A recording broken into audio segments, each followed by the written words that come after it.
Hello class 12 वालों। तो आप लोग कैसे हो? आशा करते हैं कि आप लोग बहुत अच्छे होंगे और अपने एग्जाम का बहुत अच्छे तरीके से तैयारी कर रहे होंगे। राइट, इस बार हम लोग को एकदम फाड़ देना है। राइट, उसी मोटिव के थ्रू जो है हम हर आपको हिस्ट्री और पॉलिटिकल साइंस में आप लोग को डरने की जरूरत नहीं है। जो क्वेश्चन हम पढ़ा रहे, जो क्वेश्चन हम सजेस्ट करेंगे, वो क्वेश्चन आएगा ही आएगा। चप्पा चप्पा छान दिए बाबू। इस बार का रिजल्ट जो है आप लोग को गजब करना है। बहुत सारे लोगों का कहना है कि भैया इसके पहले वाले ओल्ड पैटर्न में और ओल्ड सिलेबस में तो डिस्ट्रिक्ट टॉपर दे दिए हैं, क्या इस बार भी डिस्ट्रिक्ट टॉपर होगा? हमसे पूछा जाए तो होगा। मेरे स्टूडेंट जो है आप लोग हमारे साथ हो तो मेरे को टेंशन लेने की जरूरत नहीं है। चप्पा चप्पा छान दिए, न्यू पैटर्न हो चाहे ओल्ड पैटर्न हो, रिजल्ट तो सेम ही होगा। राइट, तो इसी मोटिव के थ्रू जो है आज का हम लोग अपना क्लास, अपना जो इम्पोर्टेंट टॉपिक है इंटरनेशनल रिलेशंस का, उसको हम लोग स्टार्ट कर रहे हैं। आज जो हम लोग पढ़ेंगे एक बहुत इंपॉर्टेंट थ्योरी के बारे में जो है हम लोग डिस्कस करेंगे और समझने की कोशिश करेंगे कि थ्योरी क्या है, इंटरनेशनल रिलेशन क्या होता है। और इंटरनेशनल रिलेशन का सारा डिटेल में हम इसके पहले के वीडियो में जो है बना दिए हैं। अगर आप नए हो तो वीडियो पहले जाकर आप देख लीजिएगा। एंड देन उसके बाद आपको जो है उसकी थ्योरीज यानी इंटरनेशनल थ्योरीज के बारे में, इंटरनेशनल रिलेशन के कुछ थ्योरीज है जो हम लोग को पढ़ना है। कुछ इंपॉर्टेंट थ्योरीज है, दो तीन सबसे इंपॉर्टेंट थ्योरी, जिसमें एक है रियलिस्ट थ्योरी, एक है लिबरलिज्म थ्योरी, एक है मार्क्सिस्ट थ्योरी और एक है आइडियलिज्म थ्योरी। ये चार ठो थ्योरी जो है आपके सिलेबस में दिया गया है। इसको इंटरनेशनल रिलेशंस से, और ये these all are the theories है ना regarding the international relations study. यानी इंटरनेशनल रिलेशन को पढ़ने के लिए जो है ये सारा थ्योरीज का जो है हम लोग को पढ़ना होगा इंटरनेशनल रिलेशंस को समझने के लिए। सो आज जो थ्योरी के बारे में हम लोग आज पढ़ने जा रहे हैं उस थ्योरी को कहा जाता है लिबरल थ्योरी। यानी लिबरल लिबरल थ्योरी, या इसको लिबरलिज्म भी कहा जाता है इन आईआर स्टडी। यानी आज हम लोग जो पढ़ने जा रहे हैं वो लिबरल थ्योरी इन आईआर, यानी अंतरराष्ट्रीय संबंध के अध्ययन में जो है लिबरल थ्योरी के द्वारा बताया गया, राइट, जो कॉन्टेक्स्ट है, जो पर्सपेक्टिव है। यानी आज अंतरराष्ट्रीय संबंध को हम लोग लिबरल थ्योरी के पर्सपेक्टिव से समझने की कोशिश करेंगे कि लिबरल थ्योरी जो है किस तरीके से इंटरनेशनल रिलेशंस को जो है एक्सप्लेन करता है और उसके बारे में जो है उसके जितने भी एस्पेक्ट्स है उसको किस तरीके से देखता है। तो स्टार्ट करते हैं। सबसे पहले आता है लिबरल थ्योरी। लिबरल थ्योरी क्या है, जिसको हिंदी में कहते हैं उदारवादी सिद्धांत। देखो ये उदारवादी जो सिद्धांत है ये कई तरीके के वेरिएशन भी इसका बहुत सारा है। यानी कि लिबरल थ्योरी का जो है और भी अलग अलग तरीके का रूप है। जैसे जैसे जैसे जैसे हम लोग पढ़ते जाएंगे एक अलग अलग अलग अलग रूप देखने को मिलता रहेगा, क्योंकि इंटरनेशनल ऑर्डर जो है चेंज होता है समय समय पे। तो एक टाइम पे जिस तरीके का थ्योरी और जो स्कॉलर्स है एक तरीके से वो लिबरल थ्योरी के माध्यम से जो है इंटरनेशनल रिलेशंस को, इंटरनेशनल रिलेशंस और इंटरनेशनल ऑर्डर को बताने की कोशिश की है। फिर उसके बाद एक तरीके का और इंटरनेशनल ऑर्डर, समय चेंज होता है, अंतरराष्ट्रीय सिस्टम भी चेंज होता है। तो उस टाइम के, उस समय के कुछ स्कॉलर्स जो है उस टाइम के इंटरनेशनल ऑर्डर को जो है एक्सप्लेन करते हैं। तो थोड़ा क्या होता है वेरिएट, मतलब जो अर्लियर है, प्रीवियस जो थ्योरी है उस थ्योरी का ही बेस होता है, लेकिन थोड़ा उसमें और ज्यादा क्या होता है उसको थोड़ा ब्रॉड करते हैं। सो इसी तरीके से कई इसके वेरिएंट। सबसे पहले बात आता है कि लिबरल थ्योरी क्या है। सो लिबरल थ्योरी इंटरनेशनल रिलेशंस की स्टडी में एक सबसे इंपॉर्टेंट थ्योरी है जो हमें हेल्प करता है और हमें इंटरनेशनल रिलेशंस को एक अलग पर्सपेक्टिव से जो है हमें समझाने का कोशिश करता है। कुल मिलाकर है कि एक थ्योरी है, एक अप्रोच है जो एक नया नजरिया, एक नया दृष्टिकोण जो है हम लोग को देता है, जिस लेंस के माध्यम से जो है अंतरराष्ट्रीय व्यवस्था और इंटरनेशनल रिलेशंस को जो है हम लोग बखूबी से क्या करते हैं, समझ पाते हैं।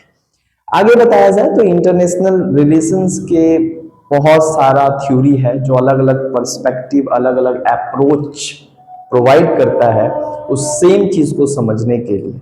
यानी इंटरनेशनल रिलेशंस स्टडी को स्टडी करने के लिए जो है हमारे पास 4-5 थ्योरी है, और हर एक थ्योरी का जो है अपना अपना पर्सपेक्टिव है, अपना अपना अप्रोच है, अपना अपना नजरिया है, अपना अपना मेथड है चीजों को देखने का, चीजों को समझने का और चीजों को इंटरप्रेट करने का।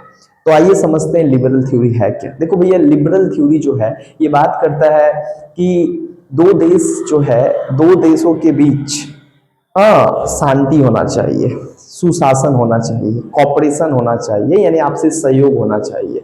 कुल मिला के लिबरल थ्योरी जो है वो सपोर्टर है इंडिविजुअल फ्रीडम और इंडिविजुअल लिबर्टी का, कि कुल मिलाकर जो है स्टेट का एक बहुत इंपॉर्टेंट रोल होता है, लेकिन उसके बावजूद भी स्टेट जो बनाया जाता है वो स्टेट बना ही है इंडिविजुअल लिबर्टी और इंडिविजुअल फ्रीडम को इंश्योर करने के लिए। नहीं, स्टेट का जो निर्माण हुआ है उसका मेन मकसद ही है ताकि एक व्यक्ति की जो स्वतंत्रता है, एक व्यक्ति की जो आज़ादी है, उस आज़ादी को इंश्योर करने के लिए, सुनिश्चित करने के लिए, ताकि वे अपने आज़ादी को जो है अच्छे तरीके से इंजॉय कर पाए, जो उसका इच्छा है बोलने का, करने का, वो कर सके, उसमें किसी भी तरीके का बाधा ना आए।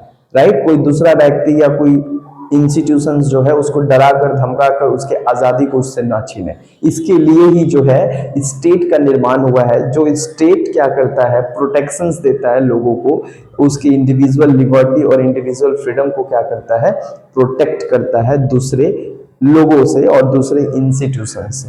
राइट, सो यहाँ पे ये कॉन्सेप्ट सबसे पहले लिबरल थ्योरी, यानी ये जो कॉन्सेप्ट आया जहाँ पे स्टेट का निर्माण ही हुआ है व्यक्ति की स्वतंत्रता और व्यक्ति की जो आज़ादी है उसको बचाने के लिए, उसको सुरक्षा करने के लिए और सुरक्षा देने के लिए। एक कॉन्सेप्ट सबसे पहले लिबरल थ्योरी का जॉन लॉक देता है। कौन देता है? John Locke. अभी जॉन लॉक कौन है? ये एक इंग्लिश फिलोसफर है, राइट, जिसने सबसे पहले आइडिया देता है कि स्टेट का निर्माण जो है वो बेसिकली इंडिविजुअल लिबर्टी और इंडिविजुअल फ्रीडम को प्रोटेक्ट करने के लिए हुआ था। यहीं से क्या होता है, लिबरल आइडिया का क्या होता है, शुरुआत होता है। लेकिन आईआर में जो लिबरल थ्योरी डेवलप्ड होता है समय समय पे जो है जॉन लॉक की यही बात को कि state should not interfere in the individual liberty और फ्रीडम, यानी स्टेट का एक व्यक्ति की स्वतंत्रता और एक व्यक्ति की आज़ादी में जो है स्टेट का इंटरफेरेंस और हस्तक्षेप नहीं होना चाहिए, है ना। इसी को आगे और जो है इसको आगे बढ़ाया जाता है कुछ और स्कॉलर्स, जिनका नाम है टी.एच. ग्रीन, इमैनुअल कांट और जे.एस. मिल। ये सारे लोग भी जो है जॉन लॉक से सहमत होते हैं और वे अपना अपना भी विचार क्या करते हैं इसके ऊपर रखते हैं, और उसके बाद से ये एक इम्पॉर्टेंट थ्योरी बनकर उभरता है। बाद के टाइम पे, यानी during the first world war, जब फर्स्ट वर्ल्ड वॉर के टाइम चल रहा था, यानी जब दुनिया में लड़ाई चल रहा था, दुनिया में एक्सिस पावर एलाइड पावर के बीच जब लड़ाई चल रहा था फर्स्ट वर्ल्ड वॉर में, WW1 हो रहा था, है ना। सो उस टाइम पे कुछ ग्रुप, यानी WW1 जब चल रहा था, ये कब से कब चल रहा था, 1914 से लेकर 1918।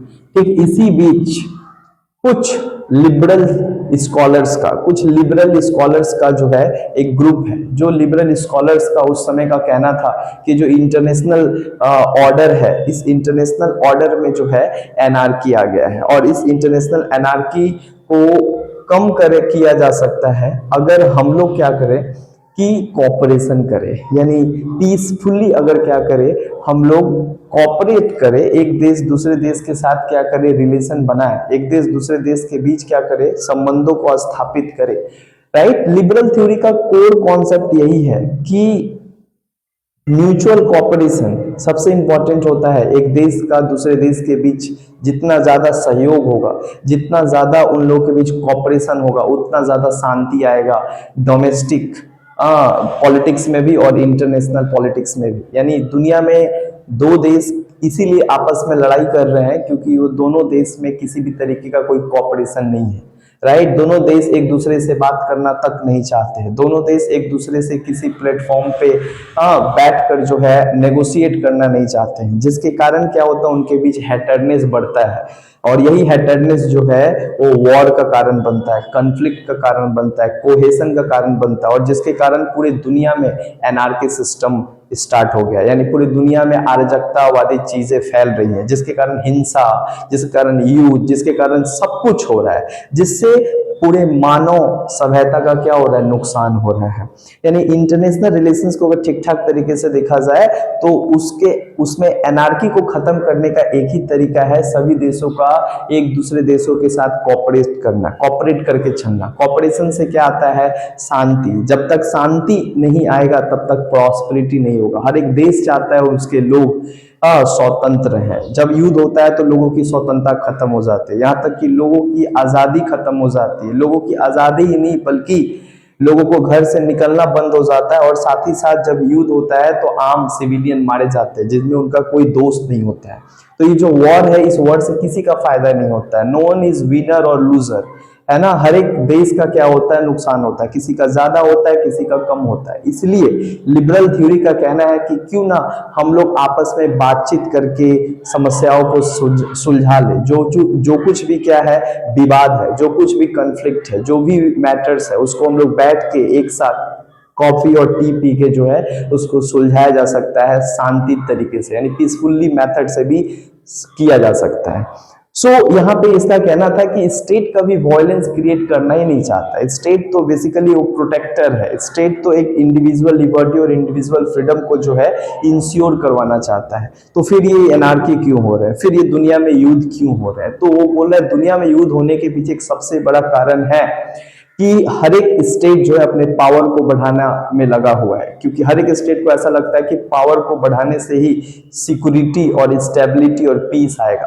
लेकिन लिबरल थ्योरी कहता है कि पावर से केवल वॉर होंगे, पावर से केवल कोहेजन होंगे, पावर से कभी शांति नहीं आएगा। शांति कैसे आएगा? आपस में बातचीत करने से, आपस में कोऑपरेशन करने से, आपसी सहयोग, इंटरकनेक्शन को बढ़ाने से क्या होता है कि दो देशों के बीच शांति आता है। जितना ज्यादा दो देशों के बीच संबंध अच्छे होंगे उतना ज्यादा जो है युद्ध अपने आप क्या होता जाएगा, खत्म होता जाएगा। सो लिबरल थ्योरी का कोर वैल्यू यही है। लिबरल थ्योरी जो उस समय के लोग, जिनका नाम है वुड्रो विल्सन, क्या नाम है, वुड्रो विल्सन, जो उस समय अमेरिकन प्रेसिडेंट थे, उन्होंने एक कॉन्सेप्ट दिया 14 लाइन्स जिसको 14 पॉइंट कहा जाता है। 14 पॉइंट दिए जिसमें वो बताते हैं कि हर एक स्टेट को सेल्फ डिटर्मिनेशन का अधिकार है। हर एक स्टेट जो है आजाद है। हर एक स्टेट का काम होता है अपने देश के लोगों का जो है हिफाजत करना, और इंटरनेशनल ऑर्डर को पीसफुली मेंटेन करने के लिए हर एक देश को चाहिए कि एक दूसरे देश के साथ कोऑपरेशन करे। वो कोऑपरेशन किसी भी तरीके से हो सकता है, इकोनॉमिक कोऑपरेशन हो सकता है, पॉलिटिकल कोऑपरेशन हो सकता है, राइट। और ये कोऑपरेशन से जो है पूरे इंटरनेशनल वर्ल्ड में शांति आएगा, और ये शांति ही क्या करेगा, डेवलपमेंट को जन्म देगा, प्रॉस्पेरिटी के तरफ ले जाएगा, और दुनिया को सुरक्षा, सिक्योरिटी यानी सिक्योर करेगा। तो लिबरल थ्योरी का जो है ये एक बहुत बड़ा कॉन्सेप्ट है, कोर आइडिया है, जो क्या कहना चाहता है। आगे हम लोग बढ़ते हैं। तो WW1 में वुड्रो विल्सन, ये तमाम लोग हैं जो अर्ली लिबरलिस्ट, इनको कहा जाता है, जो इस तरीके का बात कहते हैं कि दुनिया में जो है हर एक स्टेट को जो है शांति तरीके से जो है एक दूसरे के साथ सहयोग करना चाहिए, क्योंकि हर एक देश आजाद होते हैं और हर एक देश की स्वतंत्रता, हर एक देश का काम होता है अपने देश के लोगों की स्वतंत्रता को सुनिश्चित करना। और जब युद्ध और एनार्की होता है तो स्वतंत्रता सबसे पहले डिप्राइव्ड हो जाता है। यही कारण है कि हर एक देश को क्या करना चाहिए, अपने लोगों की स्वतंत्रता को सुनिश्चित करने के लिए दूसरे देशों के साथ जो है एक पारस्परिक संबंध बनाना चाहिए, एक कोऑपरेशन करना चाहिए, राइट। और जो कुछ भी मैटर्स है उसको शांति तरीके से क्या होना चाहिए, सॉल्व करना चाहिए। इसका कहना है अर्ली लिबरलिज्म का। लिबरलिज्म का कहना था कि स्टेट जो है वो बेसिकली सबसे बड़ा ऑर्गेनाइजेशन होता है जो पीस को क्या करता है, इंश्योर करता है। यानी लिबरल थ्योरी जो है इंटरनेशनल रिलेशन में वो कहता है कि स्टेट इंपॉर्टेंट एक्टर है, लेकिन साथ ही साथ पीस को इंश्योर करने के लिए कुछ और भी जो नॉन स्टेट एक्टर्स है उनको भी हमें साथ लेना चाहिए, और साथ लेकर क्या करना चाहिए, कोऑपरेट करना चाहिए, और दो देशों के बीच और पूरे इंटरनेशनल ऑर्डर में क्या करना चाहिए, शांति लाने के लिए एक साथ इक्वल एफर्ट देना चाहिए, जिससे दुनिया में क्या आएगा, शांति को बढ़ावा दिया जा सकता है और शांति को सुनिश्चित किया जा सकता है। तो ये अर्ली लिबरल्स का ये बात कहना था। लेकिन ये वर्ल्ड वॉर वन के बाद जो है ये सारे कॉन्सेप्ट देते हैं कि अब जो है वर्ल्ड वॉर वन से कितने सारे लोगों का नुकसान हुआ, कितने सारे देश के लोग मारे गए, कितने सारे आम सिविलियन मारे गए। यही कारण है कि वर्ल्ड वॉर वन के बाद जो है लिबरल थ्योरी आते हैं और वो इंटरनेशनल रिलेशन को जो है एक पीसफुल इंटरनेशनल ऑर्डर में तब्दील करने के लिए सभी देशों से गुजारिश करते हैं कि हर एक देश युद्ध को खत्म करके क्या करे, शांति बहाल करने के लिए एक देश दूसरे देश के साथ क्या करे, मध्यस्थता की रास्ता अपनाए, मिडिल रास्ता अपनाए, आपस में बातचीत करे। और उस बातचीत करने के लिए जो है 1919 में लीग ऑफ नेशन बनाया गया, जो कि 14 पॉइंट में ही लिखा गया था लीग ऑफ नेशन। और ये लीग ऑफ नेशन का मेन काम होता है मीडिएटर। इसका काम होता है दुनिया में अंतरराष्ट्रीय शांति और सुरक्षा को बनाए रखना, यानी इंटरनेशनल पीस और सिक्योरिटी को मेंटेन करना और इंश्योर करना के लिए लीग ऑफ नेशन को बनाया गया, जो सारे राष्ट्र राज्यों के बीच जो है एक समंजनक समस्या को सॉल्व करने के लिए एक पीसफुल नेगोशिएशन करके, बैठक करके शांति से उन समस्याओं को निपटाया जाए, जिससे कि एनार्की और कॉन्फ्लिक्ट और वायलेंस को जो है रिड्यूस और कम किया जा सकता है। और दुनिया में हर एक देशों के बीच जो है इंटरडिपेंडेंस को बढ़ाया जा सकता है। ये तमाम कॉन्सेप्ट जो है लिबरल थ्योरी के लोग दे रहे थे, ताकि फर्स्ट वर्ल्ड वॉर के बाद जो है अब किसी भी तरीके का वॉर दुनिया में कभी ना हो। ये ना हो इसके लिए हमें क्या करना पड़ेगा, इसके लिए हर एक देश को दूसरे देश के साथ कॉपरेशन यानी कॉपरेट करके सहयोग करके चलना पड़ेगा। और अगर किसी भी तरीके का कोई ऊंचा नीचा होता है, किसी भी तरीके का कोई इश्यूज होता है, कोई डिस्प्यूट होता है, तो उस डिस्प्यूट को जो है पीसफुल मेथड से जो है बातचीत के माध्यम से उसको क्या किया जाए, सॉल्व किया जाए। और साथ ही साथ स्टेट के साथ साथ कुछ जो नॉन स्टेट एक्टर्स हैं, यानी लीग ऑफ नेशन जैसे ऑर्गेनाइजेशन है, उनका सहायता लिया जा सकता है इसको सॉल्व करने में, है ना। तो ये एक बेसिकली वुड्रो विल्सन के द्वारा और इन लोग के द्वारा दिया गया एक अर्ली लिबरल थ्योरी। इनके द्वारा दिया गया जो ये थ्योरी है, इनको कहा जाता है अर्ली लिबरल थ्योरी या अर्ली लिबरलिज्म, या इसको ऑटोपियन लिबरलिज्म भी कहा जाता है। इसको क्या कहा जाता है, ऑटोपियन लिबरलिज्म, जो ये मानते हैं कि दुनिया में शांति को सुनिश्चित करने के लिए हर एक राष्ट्र राज्यों को आगे आकर हाथ बढ़ाना चाहिए और एक दूसरे देशों के साथ बातचीत करके जो है राइट एक म्यूचुअल और एक पीसफुल ऑर्डर को तैयार करना चाहिए, जिससे कि दुनिया में शांति आएगा। और शांति के आने के साथ साथ दुनिया में उन्नति, दुनिया में विकास और दुनिया में लोगों की स्वतंत्रता सुनिश्चित हो सकती है। और इससे पूरा सारे देश जो है इंटरनेशनल ऑर्डर और हर एक देश अपने आप को सिक्योर महसूस करेगा, यानी वो सुरक्षित रख सकता है। यही आइडिया जो है अर्ली लिबरल थ्योरी के द्वारा दिया गया है, जिनको ऑटोपियन लिबरलिज्म भी कहा जाता है। अब क्या होता है, ये जो बात ये लोग कहें कि आपस में कॉपरेशन हो, इसके लिए 1919 में क्या किया गया, फर्स्ट वर्ल्ड वॉर को खत्म करने के लिए फाइनली लिबरल थ्योरी के प्रिंसिपल को अपनाया गया कि अब दुनिया में युद्ध ना हो, क्योंकि दुनिया में युद्ध होने से लाखों लोग मारे जाते हैं, इतना सारा इकोनॉमी का नुकसान हो जाता है, और भी बहुत तरीके का क्या होता है कि डिस्ट्रक्शन होता है। और ये सभी डिस्ट्रक्शन जो है हर एक देश को झेलना पड़ता है। तो क्यों ना हम लोग क्या करें कि अब से किसी भी तरीके का युद्ध ना हो, अब से हम लोग केवल शांति, उन्नति, डेवलपमेंट और सुरक्षा के ऊपर फोकस करेंगे। और लिबरल प्रिंसिपल जैसा वुड्रो विल्सन और लोगों का कहना था लिबरल थ्योरी का कि हम लोग क्यों ना शांति और आपस में म्यूचुअल कोऑपरेशन करें, और इसके लिए जो है कोई भी अगर विवाद है तो उसको बैठकर शांति से क्या किया जाए, उसको सुलझाया जाए। इसके लिए जो है 1919 में फाइनली क्या होता है, 1919 में लीग ऑफ नेशन बनाया जाता है और एक ट्रीटी होता है, ट्रीटी ऑफ वर्साइल, और इसी ट्रीटी के जरिए फर्स्ट वर्ल्ड वॉर को समाप्त किया जाता है। दोनों ग्रुप को आपस में बैठाकर जो है बातचीत किया जाता है और बातचीत के माध्यम से क्या किया जाता है, इन वर्ल्ड वॉर वन को जो है रोका जाता है। उसके बाद से अगर देखा जाए तो जो लिबरल थ्योरी का कहना था कि पूरी दुनिया में शांति को सुनिश्चित करने के लिए हमें आपसी सहयोग करना पड़ेगा, देखा गया काफी ज्यादा आपसी सहयोग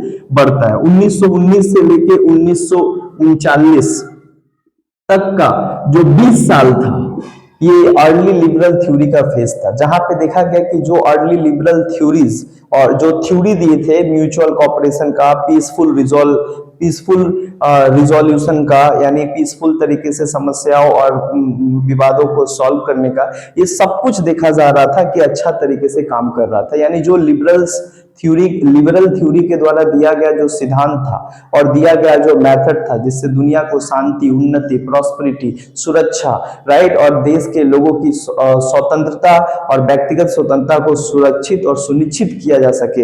ये देखा जाता है कि फर्स्ट वर्ल्ड वॉर 1 के बाद कोई दूसरा युद्ध नहीं होता है 20 सालों तक। लेकिन 1939 में क्या होता है, जब देखा जाता है कि हिटलर जर्मनी के ऊपर अटैक कर देता है और उसके बाद नाजी पार्टी बन के तैयार होता है, उधर इटली में फासिस्ट पार्टी बन के तैयार होता है, उधर जापान एग्रेसिव इंपीरियलिस्ट पॉलिसी को अपना लेता है, तो देखा जाता है कि जो लिबरल थ्योरी था, जो हर एक स्टेट क्या करेगा, पीस को बढ़ावा देगा, म्यूचुअल कॉपरेशन को बढ़ावा देगा, इंटरनेशनल वर्ल्ड में शांति और सुरक्षा को बनाए रखेगा। लेकिन ये सब कुछ क्या होता है, टूट जाता है और ये थ्योरी भी गलत साबित हो जाता है जब 1939 से 1945 सेकेंड वर्ल्ड वॉर स्टार्ट हो जाता है। तो एक बार फिर क्या होता है, लिबरल थ्योरी को बहुत ज्यादा क्रिटिसाइज किया जाता है कि कहां कोई देश, किसी देश का नेचर में नहीं है कि वो देश जो है शांति से रहे, आपसी सहयोग को बढ़ावा दे, यानी दो देशों के बीच कभी मित्रता हो ही नहीं सकता है। पूरी दुनिया में जो है कभी भी आपसी सहयोग के जरिए दुनिया को नहीं आगे ले जा सकता है।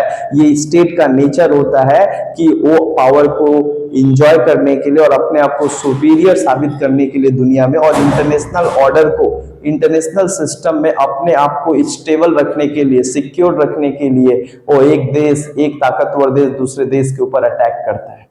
तो ये 1939 टू 1945 में जो सेकेंड वर्ल्ड वॉर होता है, ये बेसिकली क्या होता है, अर्ली लिबरल थ्योरी यानी ऑटोपियन लिबरल थ्योरी को क्या करता है, बहुत ज्यादा इसको क्रिटिसाइज किया जाता है कि इसके प्रिंसिपल 20 साल तक बहुत अच्छे जा रहे थे, बहुत अच्छा इंटरनेशनल पीस था, इंटरनेशनल कॉपरेशन था, लेकिन एकाएक 1939 में सब कुछ बिखर गया, राइट। सारे देश जो है वर्ल्ड वॉर 2 में शामिल हो गए और देश में जो है पूरी दुनिया में एक बार फिर से त्राही त्राही मच गया, पूरी दुनिया में वॉर चल रहा था, पूरी दुनिया में कोहेशन था, एनार्की सिस्टम आ गया था, हर एक देश पावर के भूखे थे, हर एक देश एक दूसरे के ऊपर अटैक कर रहे थे, अपने शक्ति को बढ़ाना चाहते थे, अपने आप को जो सिक्योर करने के लिए पावर का जो है इस्तेमाल करते थे, मिलिट्री, सैनिक और भी बहुत तरीके का वेपन्स का इस्तेमाल कर रहे थे ताकि वे अपने आप को दुनिया में जो है सबसे शक्तिशाली घोषित कर सकते। तो ये तो जो शक्ति का जो लड़ाई था, ये एक बार फिर से स्टार्ट हो जाता है पूरी दुनिया में और हर एक देश दूसरे देश के ऊपर जो है अटैक करने लगता है।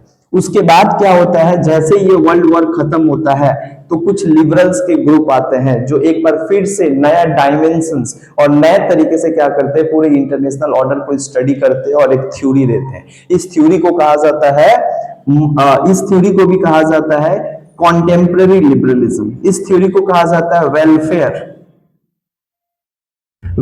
लिबरलिज्म। अब ये वेलफेयर लिबरलिज्म क्या है? वेलफेयर लिबरलिज्म कुल मिलाकर बताया जाए तो यहाँ पे कहा गया कि भैया स्टेट को हम पूरा तरीके से दरकिनार नहीं कर सकते। अगर स्टेट को हम लोग पूरे तरीके से दरकिनार अगर कर देते हैं तो उसके बाद जितने भी प्राइवेट इंटरेस्ट है वो पब्लिक इंटरेस्ट के ऊपर हावी हो जाएगा और ये जो तमाम जो यूथ देख रहे हैं ये उसका ही नतीजा है। तो स्टेट हमेशा जो है जितने भी सोशल इकोनॉमिक इनइक्वालिटीज है उसको रिजॉल्व करने के लिए स्टेट को काम करना चाहिए, यानी स्टेट को एक वेलफेयर ऑर्गेनाइजेशन के रूप में, कल्याणकारी संगठन के रूप में व्यक्ति के जीवन के सामाजिक और आर्थिक जीवन को उठाने के लिए, राइट, उनके विकास करने के लिए जो है स्टेट को काम करना चाहिए।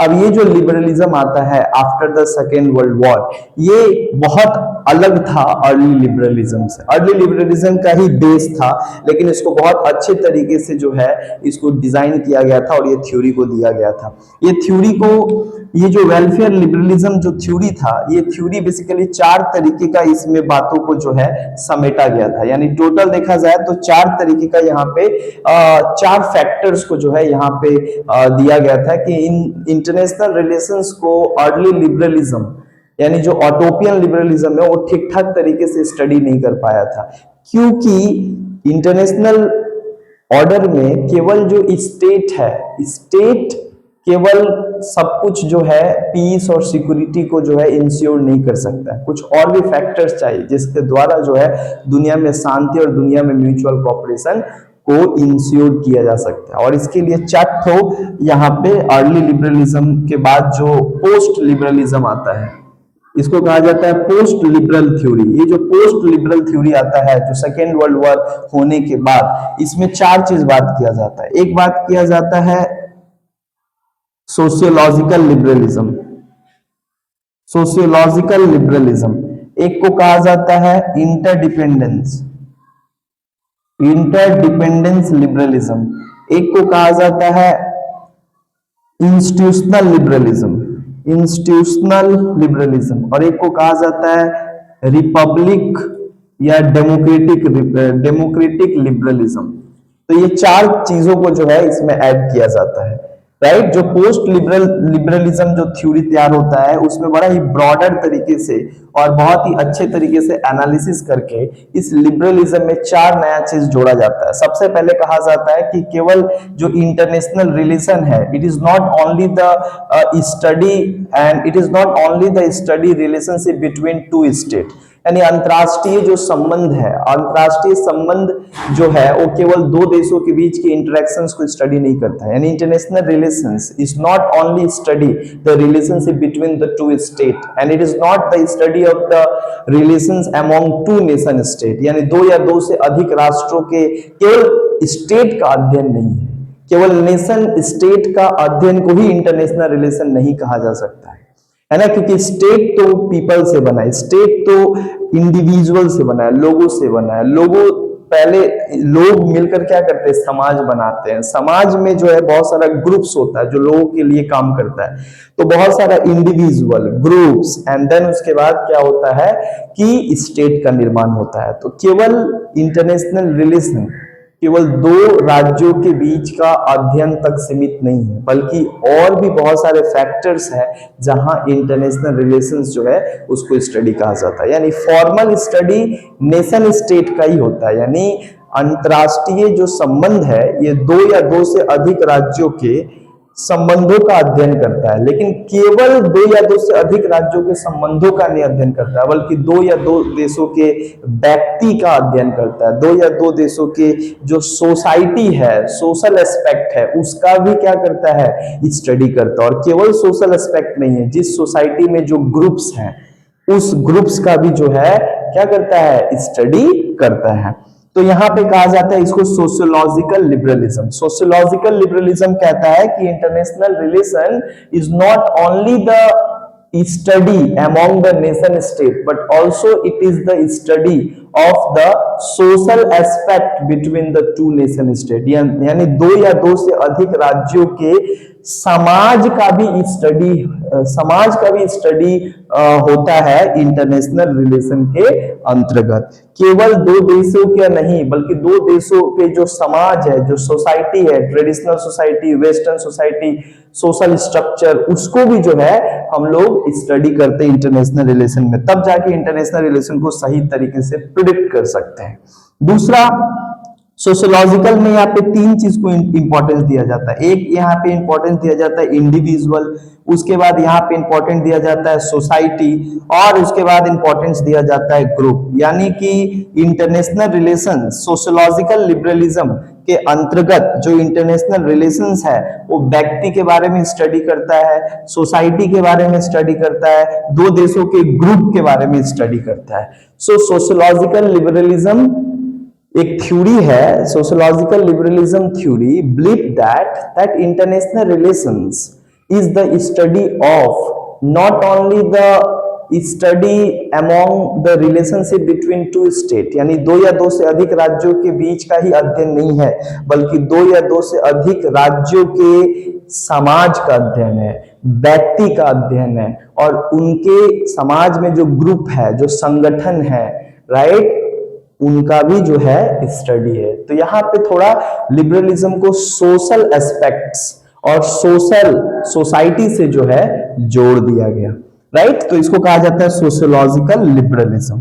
वहीं पे दूसरा आता है इंटरडिपेंडेंस। ये बात करता है इंटरडिपेंडेंस, हाँ, लिबरलिज्म का, यानी ये कहा यहाँ पे कहता है कि जब तक पूरे दुनिया में क्या होगा, पूरी दुनिया एक देश दूसरे देश के ऊपर इंटरडिपेंडेंट नहीं होगा, यानी इंटर रिलेशन नहीं होगा। ये ज्यादातर फोकस करता है इंटरडिपेंडेंस मतलब कॉपरेशन। कॉपरेशन का मतलब होता है हर एक देश दूसरे देश के बीच क्या करे, म्यूचुअली कॉपरेट करे, हर एक देश दूसरे देश के इंटरेस्ट को क्या करे, ध्यान में रखकर, दोनों देश अपने इंटरेस्ट को ध्यान में रखकर आपस में सहयोग करे, जिससे क्या होगा, उनके अंदर अच्छा रिलेशन बनेंगे। और जैसे ही अच्छा रिलेशन बनेगा और इंटरडिपेंडेंस, जब एक देश दूसरे देश के साथ इंटरडिपेंडेंस हो जाएगा तो उसके बाद वहां पे जो वॉर है वो काफी ज्यादा ऑटोमेटिक खत्म हो जाएगा। जहां पे व्यापार होता है, जहां पे अच्छे संबंध होते हैं, वहां पे लोग दो गलतियों को भी क्या करते हैं, माफ करते हैं, क्योंकि वो एक दोस्त है, हमारा दोस्त है। इतने दिनों का रिश्ता को हम केवल एक गलतियों से जो है उसको हम लोग पूरे तरीके से क्या करेंगे, खत्म नहीं होने देंगे।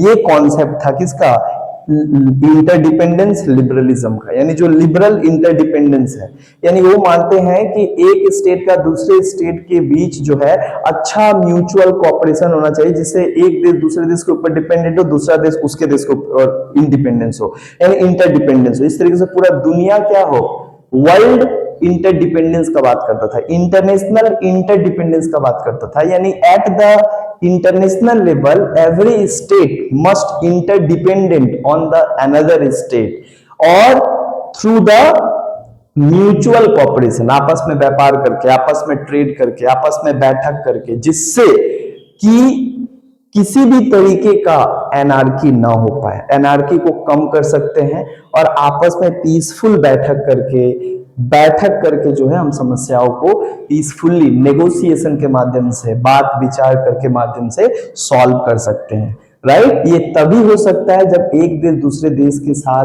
बात करते हैं, एक देश का दूसरे देश के बीच अच्छा संबंध है। तो सबसे बड़ा अच्छा संबंध बनाना होता है। और अच्छा संबंध कैसे बनेगा, आप उनके घर जाओगे, वो आपके घर आएंगे, आपस में बात करोगे, कंटिन्यूअस जो है एक दूसरे से अपना चीज शेयर करोगे, तब ना जाके एक मजबूत संबंध बनेगा। और ये मजबूत संबंध जब बन जाएगा तो उसके बाद यहाँ पे किसी भी तरीके का कोहेशन, वॉयलेंस, कॉन्फ्लिक्ट का कोई गुंजाइश नहीं। अगर ऐसा होता भी है तो उसको पीसफुली जो है बैठक करके आपस में जो है सॉल्व कर लिया जाएगा।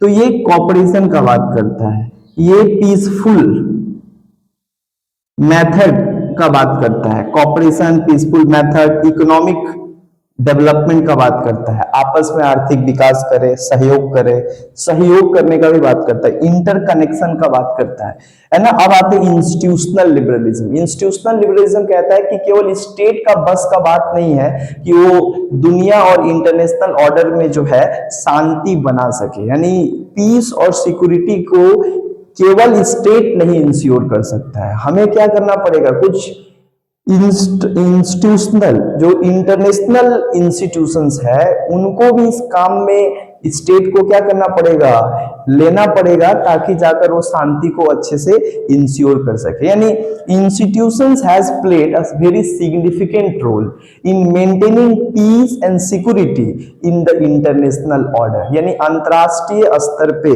शांति और सुरक्षा को बनाए रखना केवल स्टेट इसको अकेले नहीं कर सकता है, कुछ अंतरराष्ट्रीय संगठन को भी स्टेट का साथ लेना चाहिए और दोनों मिलकर दुनिया में शांति का काम करें। इसमें कहा गया है कि इंस्टीट्यूशंस का मतलब होता है जितने भी इंटरनेशनल इंस्टीट्यूशंस होते हैं, इंटरनेशनल इंस्टीट्यूशन जैसे कि यूएनओ हो गया, जैसे कि डब्ल्यूटीओ हो गया, है ना, जैसे कि यूरोपियन यूनियन हो गया, जैसे कि दुनिया के जितने भी इंस्टीट्यूशंस है, जैसे कि वर्ल्ड बैंक हो गया, जैसे कि आईएमएफ हो गया, जैसे कि आईएलओ हो गया। तो ये दुनिया के जितने भी अंतरराष्ट्रीय संगठन है उन संगठनों का भी बहुत बड़ा रोल होता है और उस रोल को समझना चाहिए स्टेट को, और स्टेट को अपने साथ उनको पार्टनर बना के शांति और सुरक्षा का काम करना चाहिए। तभी जाकर क्या होगा, दुनिया में शांति और सुरक्षा आ पाएगा, युद्ध नहीं होगा, कॉन्फ्लिक्ट नहीं होगा, है ना।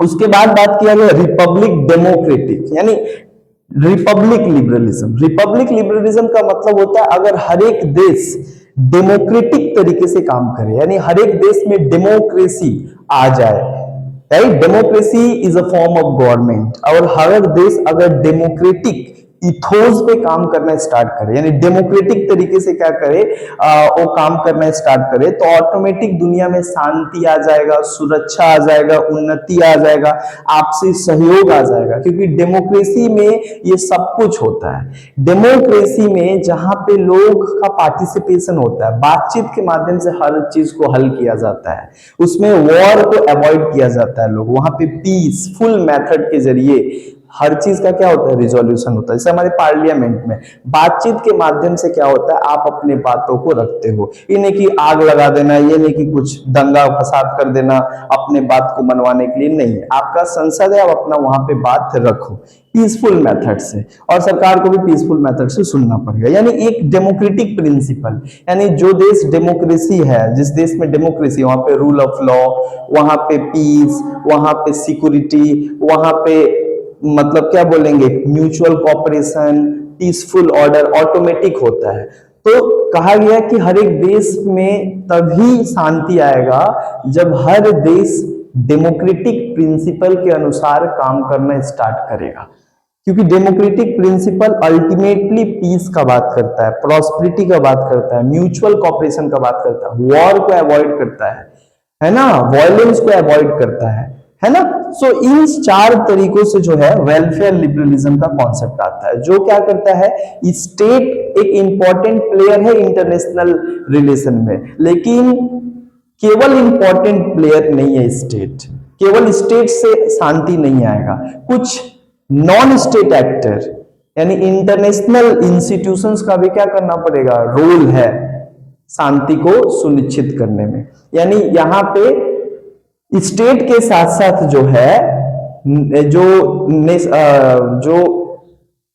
नॉन स्टेट एक्टर होते हैं उनको भी इंपॉर्टेंस दिया गया वेलफेयर थ्योरी में। स्टेट का काम होता है इकोनॉमिक डेवलपमेंट, सोशल डेवलपमेंट का, है ना, दुनिया में शांति लाने का, लेकिन उसके साथ साथ स्टेट को पार्टनर बना के नॉन स्टेट एक्टर के साथ कदम से कदम मिलाकर शांति, सुरक्षा, है ना, आपसी सहयोग, ये सब क्या करना चाहिए, करना चाहिए। केवल स्टेट का बस का बात नहीं है। यानी ये केनेसियन मॉडल पे जो है आधारित है। केनेसियन मॉडल यानी जहां पे वेलफेयर स्टेट का कॉन्सेप्ट आया कि state act as a welfare institution, right, जो सोशल सेक्टर को क्या करेगा, जो व्यक्ति के सामाजिक और आर्थिक जीवन में क्या करेगा, हाँ, वेलफेयर का काम करेगा, रोजगार देगा, हेल्थ सिस्टम देखेगा, शिक्षा देगा, समाज में इनइक्वालिटी को कम करेगा, ये स्टेट का काम है। और जो नॉन स्टेट एक्टर्स है उनका भी काम जो है अंतरराष्ट्रीय ऑर्डर को देखरेख करना, राइट, पीस को इंश्योर करना, ये हर चीज का क्या है, काम करना है। अब आगे जो है 1970 आते आते 1970 आते आते ये थ्योरी काफी ज्यादा जो है, उसके बाद देखा गया सेकेंड वर्ल्ड वॉर के बाद यूएनओ बन गया और बहुत सारा ऑर्गेनाइजेशन बन गया, WTO, IMF, वर्ल्ड बैंक, जो अच्छे तरीके से पूरी दुनिया में कॉपरेशन कर रहा है। लेकिन 1970s में जब ब्रिटेन वुड्स सिस्टम खत्म हो जाता है, कोलैप्स हो जाता है, वो जो फिक्स रेट था जब वो कोलैप्स हो जाता है, तो उसके बाद फिर से एक नया थ्योरी आता है जिसको कहा जाता है नियो लिबरल थ्योरी। क्या कहा जाता है, नियो लिबरल थ्योरी। इसको नियो लिबरल थ्योरी मतलब न्यू लिबरलिज्म, इसको कहा जाता है न्यू लिबरलिज्म। अब ये न्यू लिबरलिज्म क्या है, ये बोलता है कि इसीलिए इकोनॉमिक डेवलपमेंट नहीं हो पा रहा है, एक देश का आर्थिक विकास क्यों नहीं हो रहा है, जबकि हम लोग डेमोक्रेटिक प्रिंसिपल को फॉलो कर रहे हैं, म्यूचुअल कॉपरेशन कर रहे हैं, पीस को बढ़ा रहे हैं, सिक्योरिटी को बढ़ा रहे हैं, अब कोई युद्ध नहीं हो रहा है। उस समय तो युद्ध होता था तो आर्थिक नुकसान होता था, देश का विकास नहीं होता था। अब तो युद्ध भी नहीं हो रहा है, शांति से है, आपसी सहयोग कर रहे हैं, लेकिन उसके बावजूद भी डेवलपमेंट नहीं हो रहा है। तो क्यों नहीं डेवलपमेंट हो रहा है, तो ये प्रिंसिपल जो है यहाँ पे भारी क्रिटिसाइज किया जा रहा था कि तुम्हारे ही तो बताए गए रास्ते पे चल रहा था सारा देश और सारा दुनिया, लेकिन फिर भी दुनिया में इतना ज्यादा इनइक्वालिटी है, दुनिया में इतना ज्यादा अंडर डेवलपमेंट, इतना ज्यादा अनएम्प्लॉयमेंट, इतना ज्यादा पॉवर्टी, इतना ज्यादा हंगरनेस, इतना ज्यादा क्राइसिस, है ना। तो क्या किया जा सकता है, तो नियो लिबरल थ्योरी एक कॉन्सेप्ट दिया। ये क्या कॉन्सेप्ट दिया, नियो लिबरल थ्योरी, जो लोग, अच्छा, ये लोग के जो सपोर्टर है वो कौन है, टेलर। ये जो वेलफेयर लिबरलिज्म का बात करते हैं उसमें सपोर्टर है टेलर, केनेसियन, ये सारे लोग क्या है, सपोर्ट करते हैं वेलफेयर थ्योरी को। नियो लिबरल थ्योरी को सपोर्ट करता है जॉन लॉक, जॉन लॉक बोल रहे हैं, जॉन रॉल्स, सीवी मैकफर्सन। उसके बाद क्या होता है इसमें, और नियो लिबरल थ्योरी को ये करता है जॉन रॉल्स, सीवी मैकफर्सन, है ना, और भी है F A. Hayek. These are the exponent of neo liberal theory. Neo liberal theory क्या कहता है, ये बोलता है कि स्टेट जो है ना इतना ज्यादा डोमिनेशन कर रहा है इकोनॉमिक लाइफ पे, जिसके कारण क्या हो रहा है कि डेवलपमेंट नहीं हो पा रहा है, यानी इकोनॉमिक एफिशिएंसी इसीलिए नहीं आ रहा है क्योंकि स्टेट पूरे तरीके से कंट्रोल करके रखा है इकोनॉमी पे।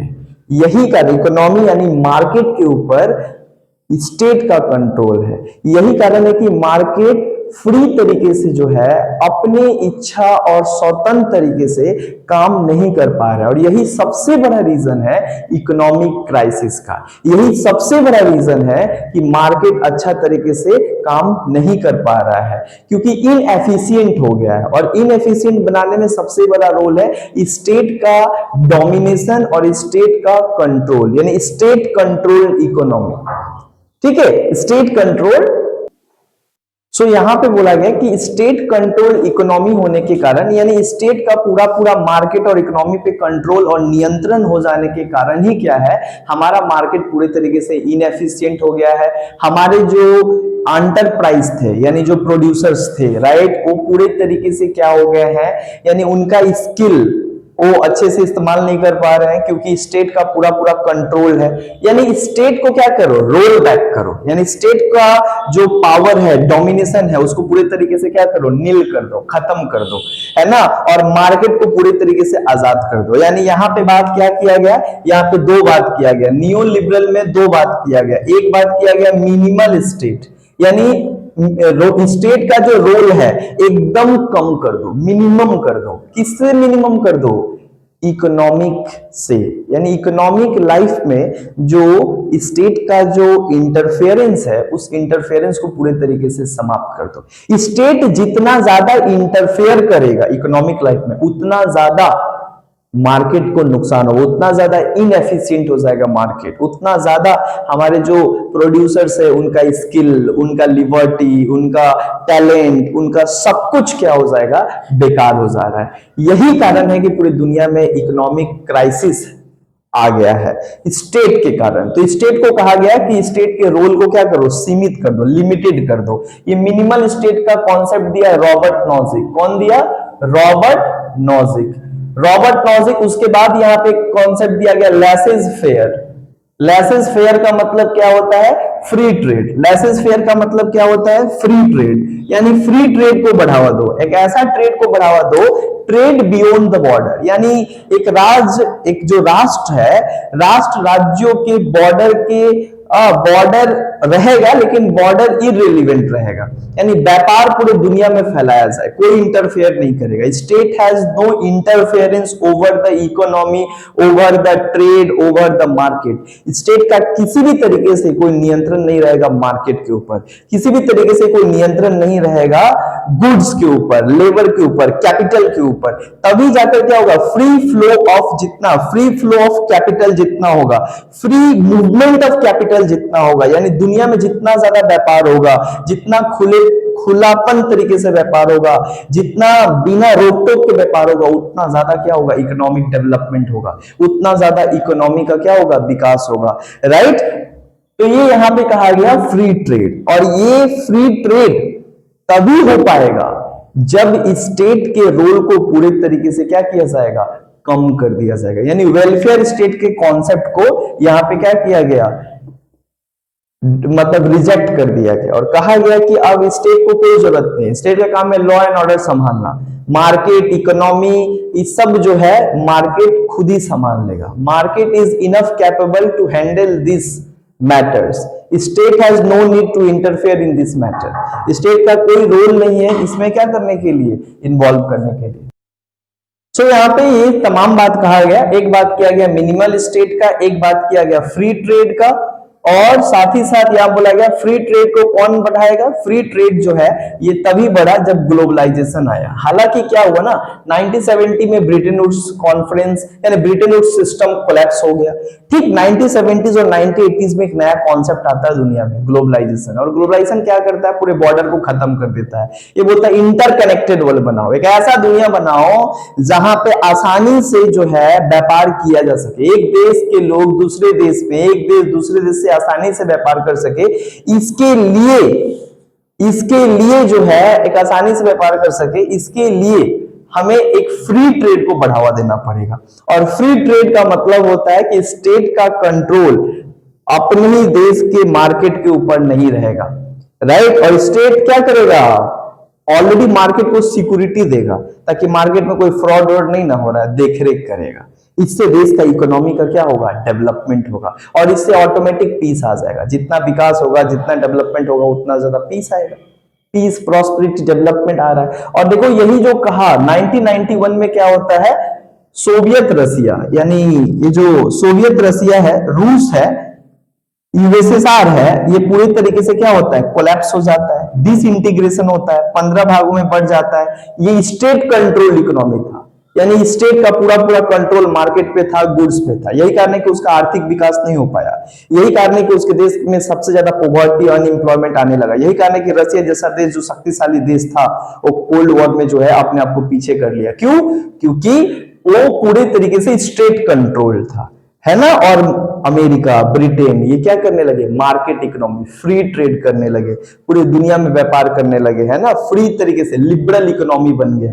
और इस कॉन्सेप्ट को पूरे दुनिया में आज तक एक्सेप्ट किया जा रहा है। अभी तक हर एक देश क्या है, लिबरल इकोनॉमी, फ्री ट्रेड कर रहा है। देयर इज नो बैरियर, दुनिया में कोई बैरियर नहीं है व्यापार करने के लिए। कोई भी कंपनी दूसरे देश में जाके व्यापार कर सकता है, कोई भी व्यक्ति हमारे देश में आ सकता है, हम उसके देश में आ सकते हैं। यानी फॉरेन डायरेक्ट इन्वेस्टमेंट बढ़ गया, जो एफडीआई है वो बढ़ गया, जिससे हमारे देश में बहुत सारे कंपनियां हैं, राइट, रोजगार दिए, पॉवर्टी खत्म हुआ, है ना, बहुत सारा कुछ हो रहा है। सो ये एक जो है अलग टॉपिक है ग्लोबलाइजेशन, जो हम लोग नेक्स्ट टॉपिक में पढ़ेंगे। लेकिन अभी फिलहाल हम लोग क्या पढ़े कि किस तरीके से दुनिया में ये जो कॉन्सेप्ट है लिबरल थ्योरी का, कि पीस, सिक्योरिटी कैसे आएगा।